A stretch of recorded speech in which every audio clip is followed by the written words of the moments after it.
आत्मात्म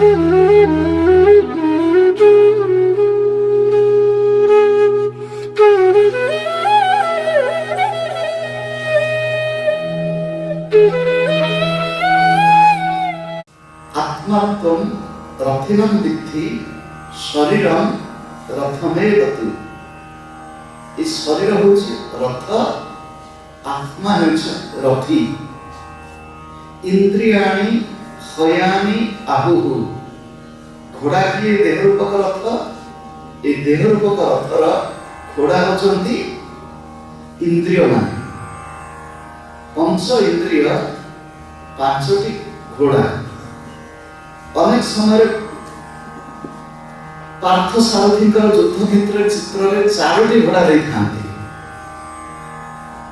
शास्त्रकार मैंने व्याख्या करते चारोटी घोड़ा होती चारि वेदर प्रतीक।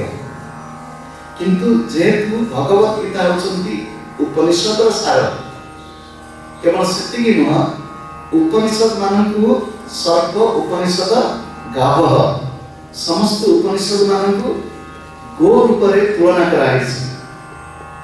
समस्त उपनिषद होती गाय भली। जदि गाय होती बाछुरी किए से गाय के पाखे बाछुरी थी दरकार। जे क्षीर दूसरा गाय पार्थ वत्सा, अर्जुन होती बाछुरी। गाय दुहिब किए से दुग्धा गोपाल नंदन। गाय दुहिबा लोक होती गोपाल नंदन। कैसे गौड़ को कि गौड़ झील दरकार। गोसेवा कार्यक्रम में दुहिता शब्द अर्थ, दुहिता शब्द संस्कृत में केमती सृष्टि होती ना, जी गो दोहन करि पारे। किए दुहिता? जे गाय दुहि पारिबो से होछि दुहिता। उदाहरण स्वरूप पूर्व समय रे जदि झील के विषय प्रस्ताव आसुला, से झील गाई दुहिबा जानिछि कि नाही पचरा होतला वैदिक काल रे। दुहिता शब्द अर्थ होछि जे गो दहन सक्षम। तो एठी पार्थ होचंती बाछुरी, भगवान कृष्ण होचंती गोपाल नंदन। से जेहेतु गौड़ घर पुओ, से गाई दुहिबा जानिछंती, से दुहुचंती। तो उपनिषद जेहेतु भगवत गीता होचंती उपनिषदर सार, कठोपनिषद मंत्र एठी प्रযোज्य। शरीर होछि रथ, शरीर रथरे पांचटी घोड़ा बंधा होइछंती। पांचटी घोड़ा धला घोड़ा एवं से पांचटी घोड़ा इंद्रियाणि हयानि आहुः। से माने होचंती घोड़ा। घोड़ा देहरे लगाम लागिछि। से लगाम होछि कोन? कठोपनिषद मंत्र मन प्रग्रह एवच। मन होछि लगाम। मन लगाम को नियंत्रण किए करिवो? कठोपनिषद मंत्र होछि किए नियंत्रण करिवो? बुद्धि। बुद्धि तो सारथी विद्या। बुद्धि होचंती सारथी। किंतु भगवत गीता दृश्य पट बदल गला। दृश्य पटरे किए सारथी? इति बुद्धि सारथी होती, इति स्वयं भगवान सारथी। कठोपनिषद रे आत्मा होचंती रथी। आत्मा बसचंती रथ पछपटरे। रथरे बसचंती आत्मा। बुद्धि रथ को चलाउचंती, आत्मा किछि कहनांती। किंतु भगवत गीतार जेहेतु जने साधक साधन समय को आसुची, सी देखिबो मो रथटी केमि ठीक ठीक चालू। मो रथटी केमिति चलिबो ना, मो रथ जीवन रथर सारथी मु डेबी नाही। मु देले तो अहंकार आसीबो। मो जीवन रथर सारथी भगवान होंतु। से भगवान को भगवान किए से एठी भगवान होचंती तार सखा। सखा अर्थात सांग। सखा अर्थात सांग। सखा शब्दर अर्थ को होछि, सखा होछि कोन? समान बयस होइबा दरकार। समान बयस होइबा सांग होइबा सहज। किंबा समान विचार होइबा, हृदय आकर्षण थिबा, सखा शब्दर संस्कृतर परिभाषा होची सह खादयति इति। सखा सांग होइकरी गोटे थाली खाइदेला भरी सांग होइकरी गोटे थाली बसी खाइ होइथिबो। पिला दिने माँ को संगे एकाठी बसी खाऊ से माँ और छोट पिला सांग हुए। बड़ हो गला परे माँ के संगे ठीक खाइबा कि होय तो कुंटा लागियो किंतु आउ जे समवयसी तांको संगे एका संगे खाइ हेबो। एठी सखा भगवान के संगे सखा भाव से संबंध सृष्टि करचंती। एठी आउ के कथा कहि दवा नै साधन जगत रे आमर जे इष्ट आमर जे पथ प्रदर्शक बा गुरु तांको सहित संबंध सृष्टि करबा दरकार। ए संबंध केमितिका संबंध आमर शास्त्र कहैछि माँ भली माँ संतान भली संबंध तुमेव माता च पिता तुमेव पिता। माँ पुओ माँ झियो बापा और संतान तुमेव बंधु भली संबंध च सखा तुमेव संबंध जोड़ी हवा। आमर एठी टिके संस्कृत व्याकरण को नहीं अछि। ए जो संबंध जेतेबेले संबंध सृष्टि हुए संस्कृत व्याकरण जो विभक्ति अछि से विभक्ति होछि षष्ठी विभक्ति। संबंधे षष्ठी कोटि संबंध केमिति सृष्टि हेबो भगवान संगे कि गुरु का संगे जति देहर षष्ठ चक्र को उठिबो। देहर षष्ठ चक्र होछि आज्ञा चक्र। आज्ञा चक्र ऊपर को गले सेठी प्रकृत संबंध गुरु बा इष्ट बा भगवान को सहित संबंध सृष्टि हेबो। तल चक्र रहिले मन भीतर चांचल्य सृष्टि हेबो। वर्तमान अर्जुन कौन कहले आम जो रथटी वर्णना करछे रथ मध्य दुई जन बसंती पार्थ एवं पार्थ सारथी। सेपटे शंख बाजिला शंख ध्वनि सहित कौरव मानकर हृदय रे व्यथा सृष्टि हैला। ताकु सब देखिला परे आम गतकाल जो श्लोक उच्चारण करथिले सेही श्लोक आरंभ करबा। प्रथम श्लोक पाठ करदबा तापर विषय प्रवेश। अथ व्यवस्थितान् दृष्ट्वा धार्तराष्ट्रान् कपिध्वजः प्रवृत्ते शस्त्र संपाते धनुरुद्यम्य पाण्डवः ऋषिकेशं तदा वाक्यम् इदमाह महीपते। संजय कहते हे राजन महीपते अथ कपिध्वजः पाण्डवः व्यवस्थितान् धार्तराष्ट्रान् दृष्ट्वा तदा शस्त्र संपाते प्रवृत्ते धनुरुद्यम्य ऋषिकेशं इदं वाक्यम् आह। हे राजन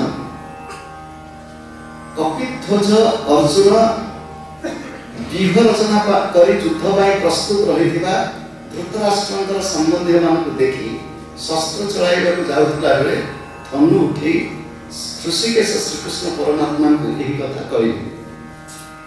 कपिध्वज टिके बुझियो कपिध्वज रथ को ध्वज थाए जहाँ को ध्वज रे कपि अर्थात हनुमान विराजित। हनुमान चिरंजीवी महाभारतर कहानी जदि आपण मने थिबो पवनपुत्र हनुमान सहित पवनपुत्र भीमंकर भेटा भेटी एवं उभय एका पापांकर पुओ उभयंक भितर मध्य टिके बल कषाकषि एवं हनुमान कृपा करी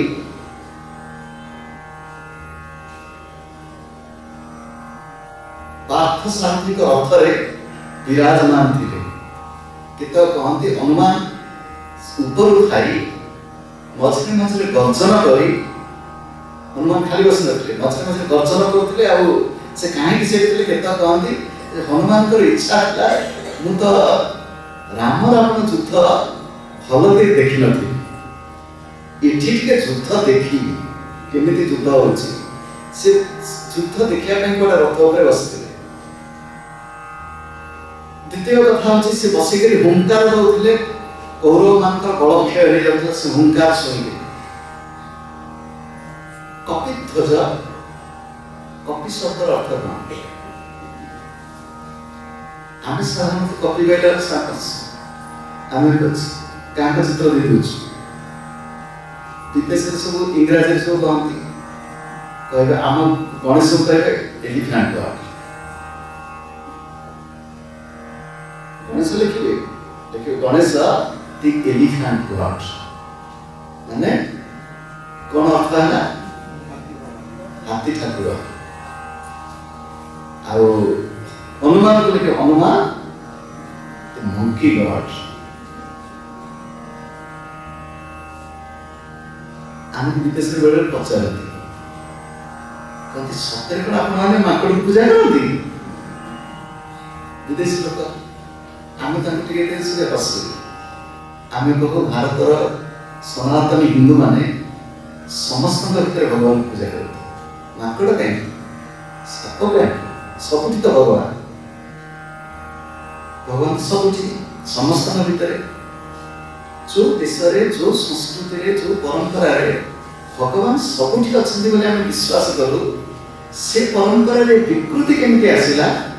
ଆମେ ପରସ୍ପରକୁ ଭଲ ପାଇପାରିଲୁନି।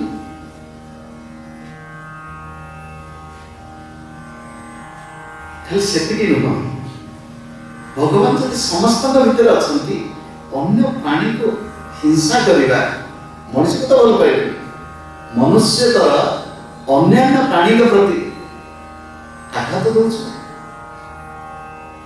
ଆପଣ ଯଦି ପୂଜା ମନ୍ତ୍ର ସହିତ ଟିକେ ପରିଚିତ ଥିବେ, କୌଣସି ଜାଗାରେ ଯଦି ଭୂମି ପୂଜା ହେବ, ବାସ୍ତୁ ପୁରୁଷ ପୂଜା ହେବ, ସେତେବେଳେ ଯେତେବେଳେ ମନ୍ତ୍ର ସବୁ ଅଛି, ସେ ମନ୍ତ୍ର ଟିକେ ଟିକେ ବୁଝିବେ, ପ୍ରାର୍ଥନା କରାଯାଉଛି ଆମକୁ ଟିକେ ଜାଗା ଦେବା ପାଇଁ, ଆପଣମାନେ ସ୍ଥାନ ଛାଡ଼ିକି ଦୟାକରି ଯାଆନ୍ତୁ।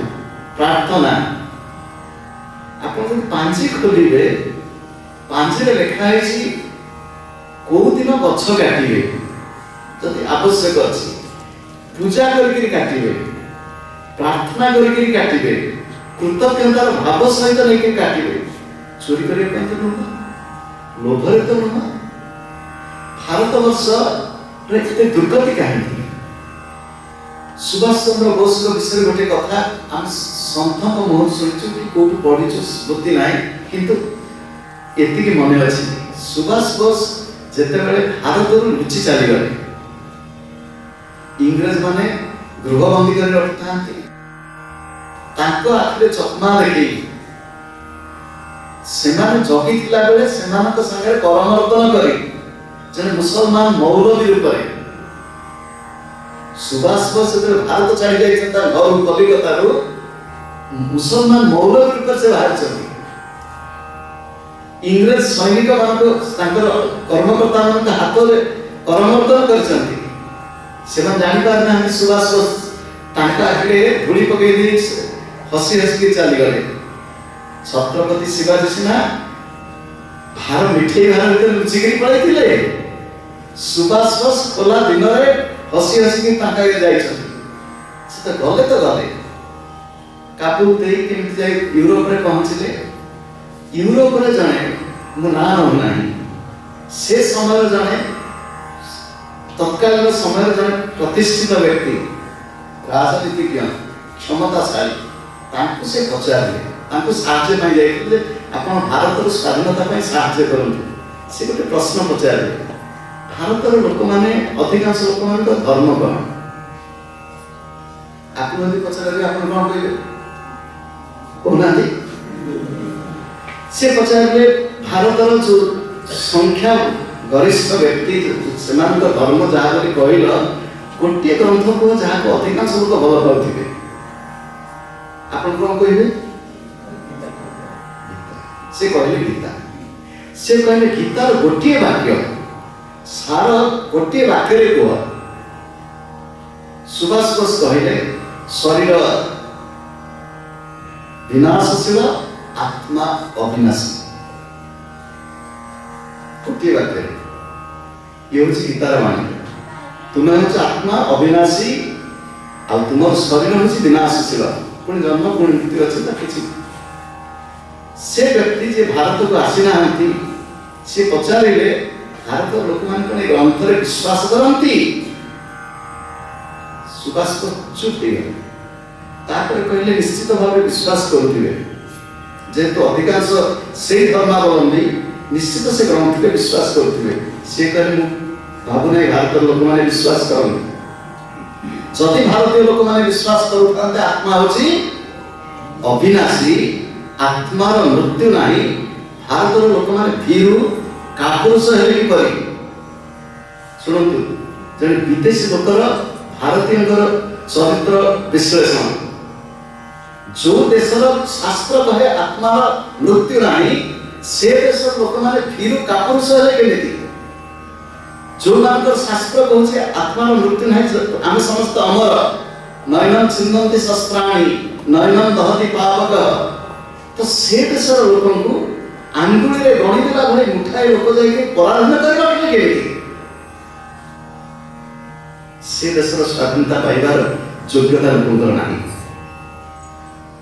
आम भारत स्वाधीन होइछ बोली कहूछु आम कोन सतेर स्वाधीन होइछ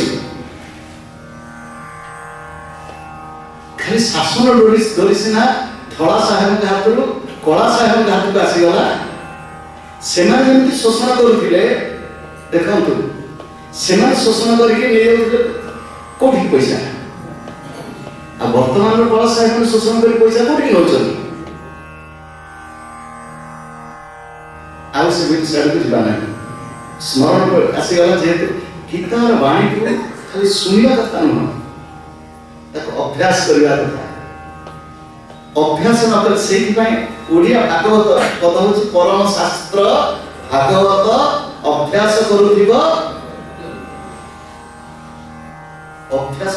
नित्य ये शास्त्र खाली प्रवचन कथा नुह आलोचना कथा नुह हाँ आलोचना किसी हमको बुझीवा को साहाय्य करे किंतु तापरे ताको दे हम अभ्यास न करिबु शास्त्र कहउछंती अनभ्यासे विषम विद्या अजीर्णे भोजनम विषम विद्या जति अभ्यास रे न पड़िला खाली मुहरे कहि दबु से विद्या विद्या नुह कॉपी हम कॉपी शब्द आलोचना करते कॉपी होच कॉपी ध्वज पूर्व आम कहे भीम होचंती प्राणायाम श्वास पवन पुत्र प्राणायाम कले शक्ति संचार हुए कॉपी ध्वज होची प्राणस्पंदन पताका पर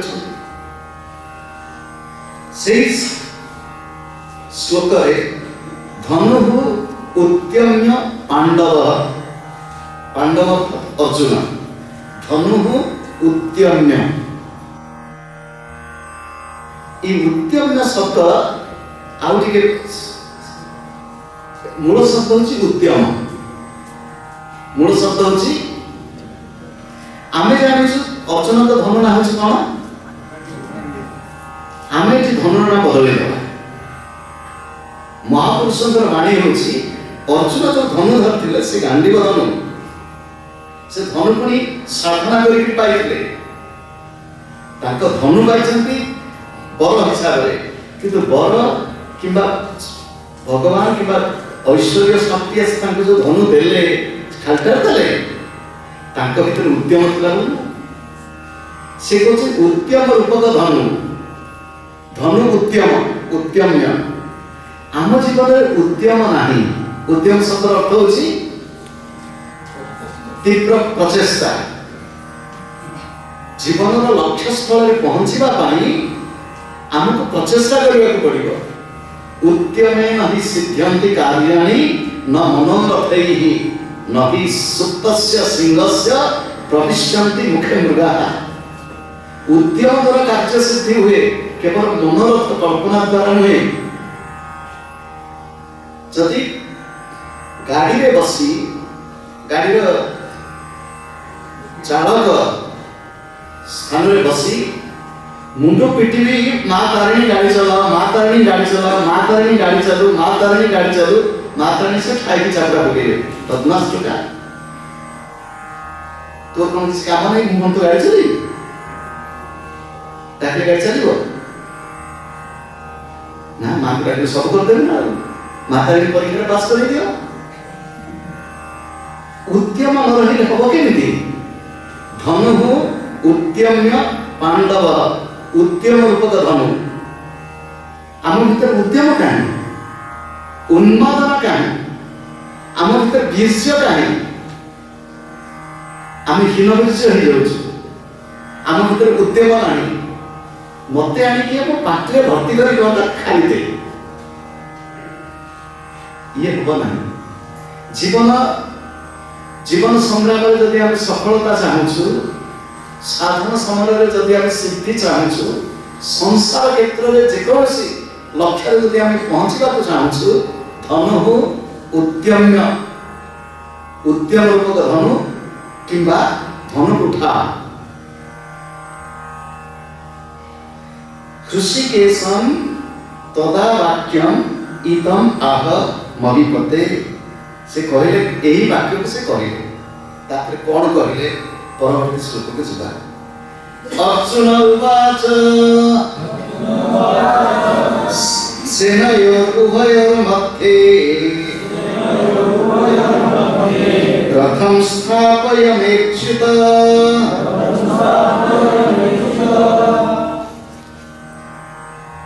अच्युत ए अच्युत मे रथम उभयोः सेनयोः मध्ये स्थापय।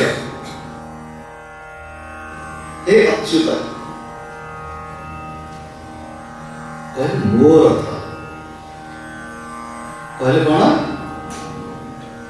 अरे बाबा रथटा तो तोर नथिला, अवश्य तो चेष्टा रथटा मिलिला, किंतु रथ तोर तोर बोली केमती कहलु ହେଲା। से कान को डाकिले तांको सारथी, सारथी किए से तांको कोना डाकिले जहांकर च्युति नाही, जहांकर च्युति नाही, विच्युति नाही, जे स्थिर